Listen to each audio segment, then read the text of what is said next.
and good evening. I'm Melissa Idris. You're watching Consider This. This is the show where we want you to consider and then reconsider what you know of the news of the day. Over the past few weeks, Malaysians have been gripped by the latest multi-billion ringgit scandal involving the country's largest defence procurement project. This is the 9 billion ringgit Royal Malaysian Navy Littoral Combat Ship project. This comes after the Public Accounts Committee found that the government had paid more than 6 billion ringgit for the LCS project, but not a single ship has yet been delivered. So what does the 247-page PAC report tell us about the extent of the problem and what can be done about it? Joining us now, we have Wong Kar-Wah. He is a DAP MP for Ipoh Timur. He's also the PAC chairman, the chairperson. Kar-Wah, thank you so much for joining me on the show today. I think by now, most of us are familiar or are aware of the broad strokes of this scandal, the payments that were made, but no ships being delivered. I do want to begin our conversation, if I may, by talking a little bit about how to proceed from now. Where do we go from this point? The PAC made some recommendations in its report, but it didn't include whether or not the best course of action would be to continue with the project, and that would mean forking out another 3 billion ringgit. Or whether it would be better to just cut our losses and end the project. How do we think about this? What would be the best way to make this decision with accountability and oversight? Okay, thank you, Melissa. And yes, our PAC report was tabled to Parliament on the 4th of August 2022. And it has caught a lot of attentions, the public attentions, and a lot of debates out there, be it from the columnists, the commentators, and also from the MPs themselves. And of course, to answer the issue number one as to where should this project LCS be heading to, definitely from what we have heard from the Minister of Defense, that the government has actually agreed for the project to proceed. But there remains a lot of questions unanswered. If we are talking about 9 billion being the ceiling cost for the project, ceiling allocation for the project, 6 billion has already been paid. And we have seen the LCS 1 only 44% completed, and so on until LCS 6, there's no progress at all. So from what we have got it from the government, of course, the government haven't come out with the details of the cost if the project is to proceed. And that's why I agree with some of the calls from the MPs, whereby the Dewan Rakyat should sit. The Dewan Rakyat should commence a special sitting to debate on this report and to get the views from both sides of the MPs as to what is the directions of the project. We have been talking for 2 years about the directions of the project because mainly the government is undecided whether to proceed or not, or to terminate the contract and get somebody to take over. But of course, that is the decision to be made by the government upon the consultation. But yet, we only, as we all know, compared to the ceiling price that we have, 9 billion, we only have 3 billion left. We only have Ringgit Malaysia 3 billion left. And whether that is, for sure, that is not sufficient to complete all the 6 ships. That is for sure. And how many ships the government is going to complete with this 3 billion? It was stated in one of the handset, whereby the witnesses, they are estimating, they estimated the government wanted to complete at least 2 ships with a balance 3 billion ringgit. But that brings a very huge question, whereby that means altogether for this whole project, 9 billion was spent, and you will only be getting 2 ships, and the other 4, for sure, the government need to pump in money. So the issue involved here is not the huge monetary issue per se. It involved the national security issue, and it involved the running or the supervision of a big contract, of a huge contract by the ministry themselves. That's why I would agree that if the Prime Minister can call a special sitting, get this issue be debated, get the PAC report be debated, And of course, from there, the Minister of Defense should listen to the views from both sides, from both sides, be it from the MPs from the government and from the opposition, to chart an important way forward Right. as to how do we an important way forward for this project. That is very So, important. so a special sitting waiting until end of October, is that do you feel that that is waiting too long for this issue to be debated? Yeah. If we are talking about October, that will be way too long. For me, now we are in the middle of August. If, of course, if the PM wanted to call a special sitting, uh, he doesn't need much notice. We can actually have it anytime at the early weeks of December. Sorry, early weeks of September, and that is why this issue to me, of course, is very urgent. A decision need to be made, and during the site visit by PAC, and of course during the site visit by the media, I think everyone can see by their own eyes that all the works had stopped due to the uh, non-payment or unable to make the non-ability to make payment by the contractor to their subcontractors, to their suppliers, and to the workers. You wouldn't be able to see any of the workers working at the site, and that is the situation in the past 2 or 3 years. Okay, so there is an urgency to have this addressed immediately. Another one of the PAC's recommendation was to declassify the report by the Investigating Committee on Procurement, Governance and Finance. We understand now that that report has been declassified, so to speak, but there are several redacted sections. I'm wondering why that was one of the recommendations from the PAC. What questions were you hoping that that report helped you answer?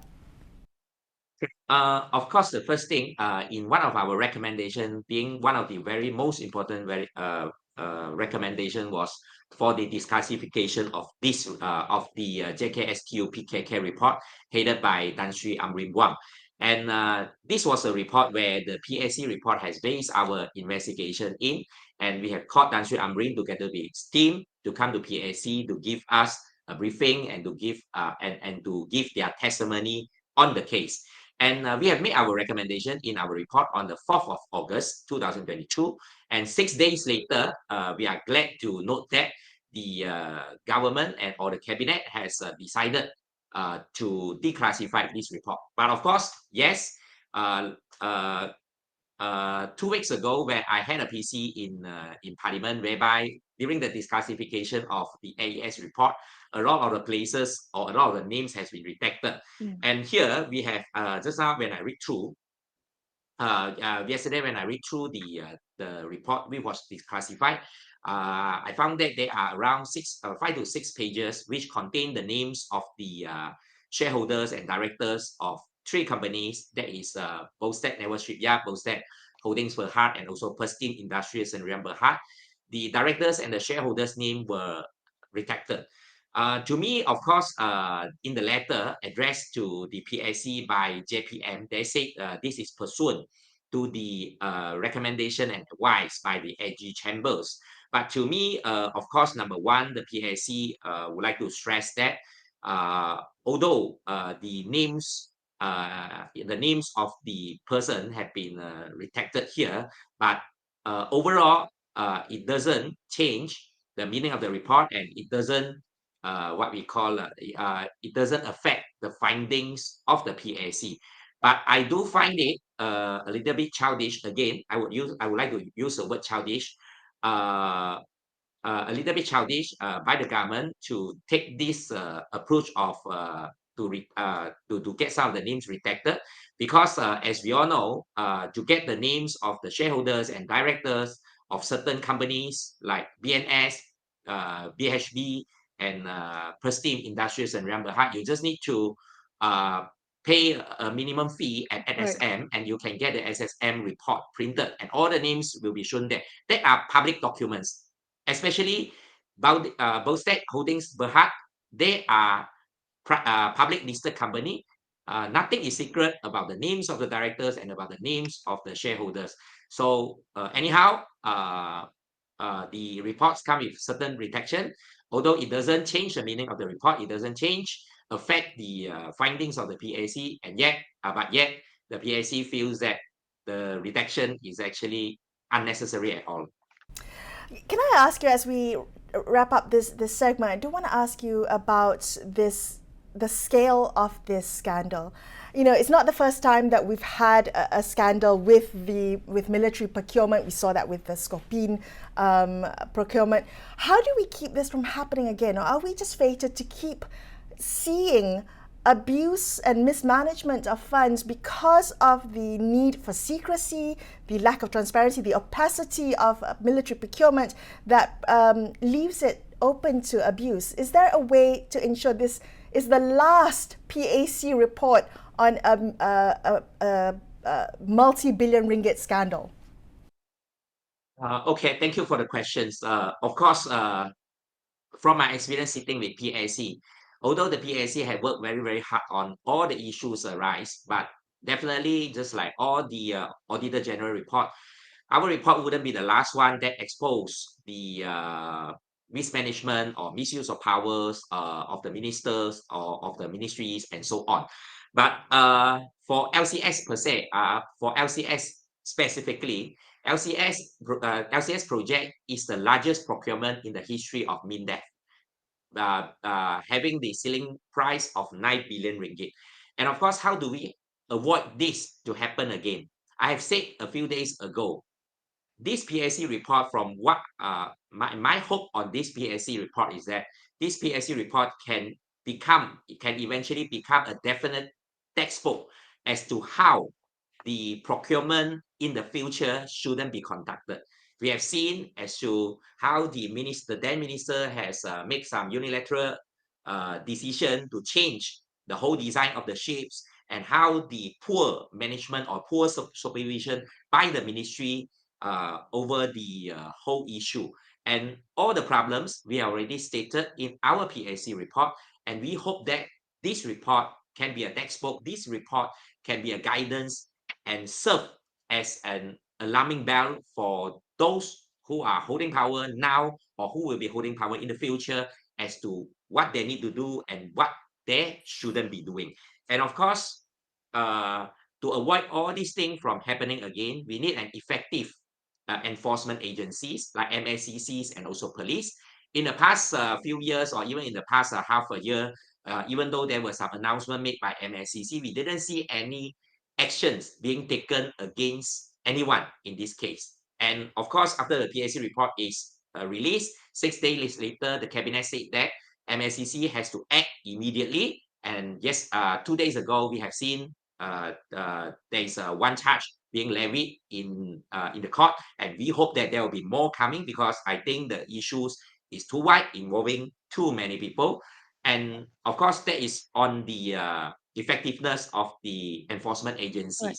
Number two, the PAC report this round, I believe that we have proven to the executive that when you have an effective PAC, you will be able to have an effective check and balance from the legislative against the executive.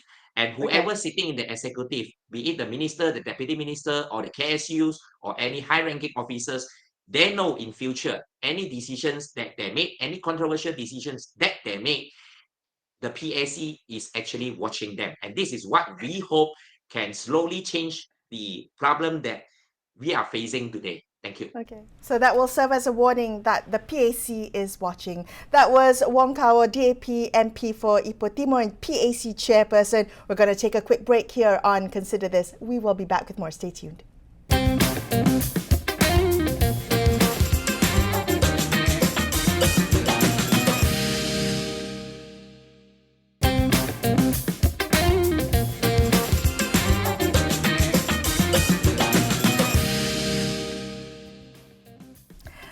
watching Consider This. I'm Melissa Idris. We're discussing the Littoral Combat Ship project and how it might serve as a wake-up call for the government to make a more serious effort to reform Malaysia's public procurement system. So this is what the Institute for Democracy and Economic Affairs is calling for.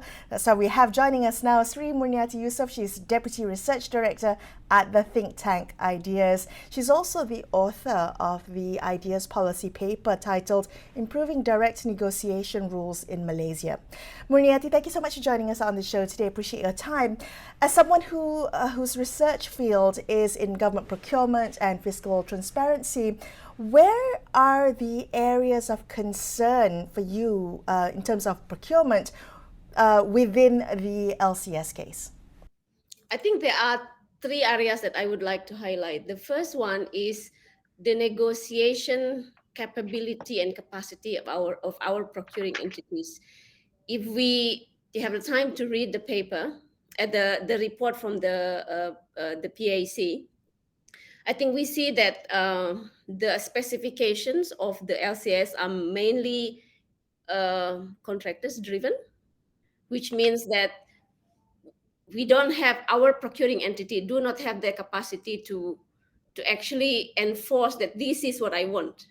Of course, it's either because they don't have the capacity or they are tied with by certain circumstances, the fact that they cannot make their specification and wants clear.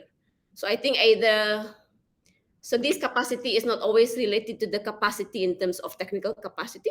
They may have technical capacities in terms, but they may have some limitation in enforcing that technical capacity. As such, the littoral combat ship, if we read the paper, is not user based on user requests, but mostly contractors driven.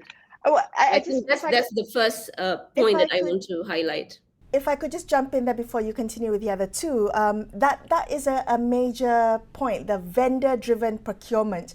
What does that signal to you? I'm struggling to understand. How is it possible that this is vendor-driven? What circumstances might lead to a contractor selection where the contractor is in the driver's seat, controlling what is being bought? It is possible for certain procurement activities or for certain product, ideas come from the vendors. It is possible. It is possible. However, users or the entities who will use that product will have to know what kind of specification that they want. And that's why in direct negotiation, there are periods where this negotiation need to take place, that everyone agreed on the specification. And of course, as the entity who knows what they want, this model should be built based on user experience, not based on the contractors. So of course, contractors can have ideas, but at the end of the day, it matters to consider and even to prioritize the view of the users, because they are the one who's going to use it. Okay, brilliant. And for that reason, I think Tan Sri Amrin bin Buang, even in the report, say that why we signed a contract before the specification was agreed. So if that negotiation need to take longer than it's supposed to be, then I think we should take that time before signing the contract, because variation order after the contract is signed will cost us even higher price, as we can see in the PAC report, right? Because a lot of variation order change again, that it will change the cost. So for that reason, take the negotiation time. Of course, not too long, but make sure that everything is agreed before the contract is signed. Right. Anytime you change plans after it's been agreed upon, it will increase the cost. In this case, the cost of the LCS increased 50%, bringing the total cost to 9 billion. You mentioned two other red flags within the LCS scandal. Murniati, what are you looking at? I think is contractors' capability. I think the report pointed out that the company doesn't have financial capacity, right? And as such, the government has to give, I think, payment earlier than it's supposed to be. So I think beg us to question: did the government or in this instance, Minister of Finance and Minister of Defense did their due diligence when it comes to financial capability of the company. Companies are usually chosen for two things, right? You have to meet the two requirements: technical capacity and financial capacity. So I think the question is, did we do adequate diligence on the technical capacity and financial capability of this company before we signing the contract? So Okay. so And that's the third one? the third one is the direct negotiation, the use of the method of direct negotiation. We understand that, of course, defense procurement, even in any other parts of the world, are usually use this non-competitive method of procurement. In our case, it's direct negotiation. However, it can be made transparent. So say, for example, actually the government has the My Procurement portal, right, where they disclose the direct negotiation contract. So I think it would be good if the government put that information online, so we know that these contracts are actually awarded through direct negotiation. We only Right. find out after the Auditor General reports out, right? So Yes. it's a little bit too late. Okay, so you mentioned that defense procurement processes often are through direct negotiation. Can you explain a little bit about how defense procurement differs from, say, other government procurements? So there are like there's this term in procurement sector, what we call is a non-competitive procurement method, in which the government is allowed to negotiate or to procure services, works, and other contracts from a certain or a single contractor. So in Malaysia, we call it as a direct negotiation, and it is allowed in at least 5 circumstances. One is urgency, single expert, uniformity. Say, for example, we have used this kind of model long time, and we can only procure from this contractor, that we can use single direct negotiation. The last one is actually security. So security, then this where the defense procurement falls. So for certain security matters, we don't want, I think, other peoples to know, other countries to know what kind of defense capability we have. So okay, we secure from these, then people will know, oh, okay, your defense capacity is this. So I think there are certain circumstances where defense procurement can be single, can be directly negotiated. In Right. other countries, they did too. However, they can put transparency and accountability system in place to ensure that even though it's single procurement, it will still be done transparency and with accountability. Okay, That's well, what we don't have that very strongly in our system. I think my paper talks about that. We have a system put in place for direct negotiation, but there are certain weaknesses that can be rectified. um, who needs to be empowered so that direct negotiation procurement within those 5 circumstances that you mentioned, who needs to be empowered to ensure that those procurements are done transparently and has accountability?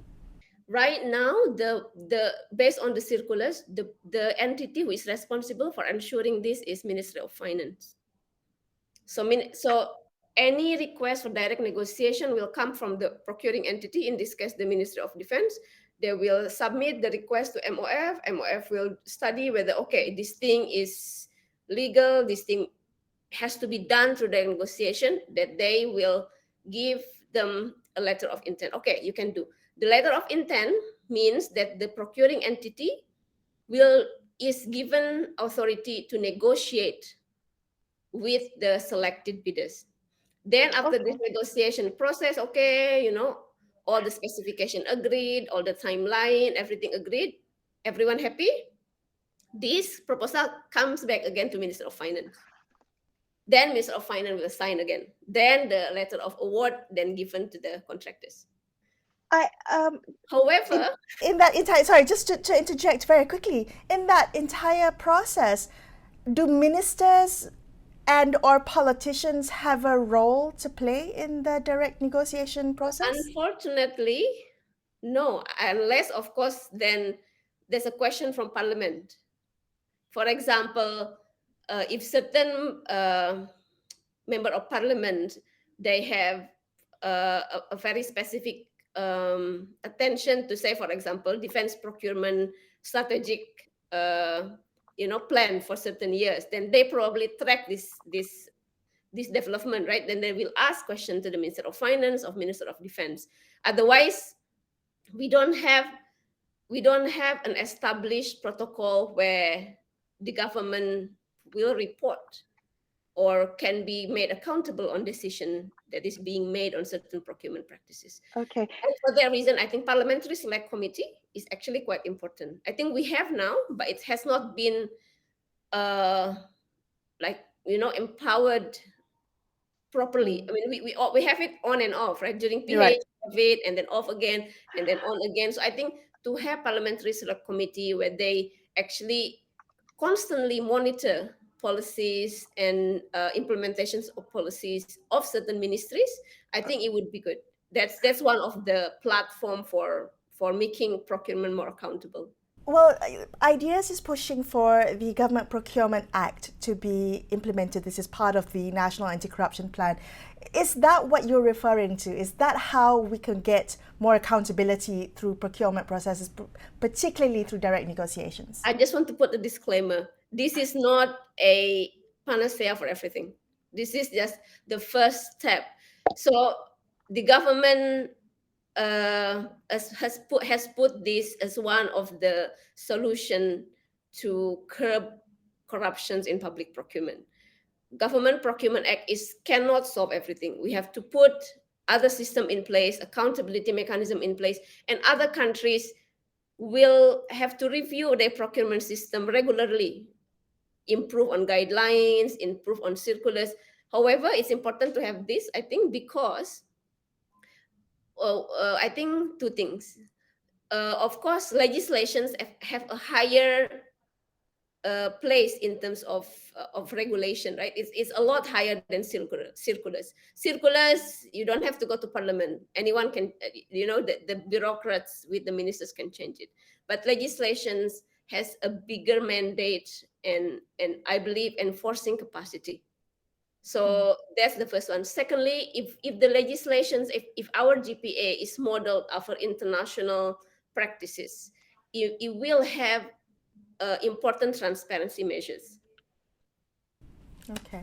Well, Murniati, we've run out of time. I do want to say thank you so much for joining me on the show tonight and sharing some of your insights. We appreciate your time. Sri Murniati Yusof, Deputy Research Director at the think tank Ideas, wrapping up this episode of Consider This. I'm Melissa Idris, signing off for the evening. Thank you so much for watching and good night.